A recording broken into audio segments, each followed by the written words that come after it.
Tallyn Ndudzo uyo aimbova mudzimai waKnox abuda achitaura akati Knox akamurambira kusageza nezvimwe zvakadaro. Welcome back to your channel. Please don't forget to like and subscribe. Kana vanhu vachinge varambana zvinotaurirwei zvokuti kwanzi akanga asingagezi uye ane kadora.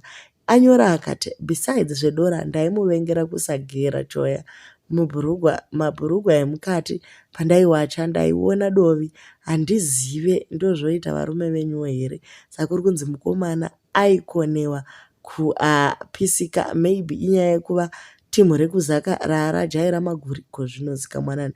Ini ndiri kungotaurawo zvataurwa pamakoments nevanhu vakati mukomana akakorera kuzaka vakanga vari boys ramashizha. Zvino sekunge munhu aenda kuUK akanga asingazivi kuti matishu anoshandiswa sei, asi zvisinei hazvina kunaka kuti kana vanhu vachinge varambana vava vachiexposa masecrets emukati. Kwaiye Knox dai akataura zvaizoita sei.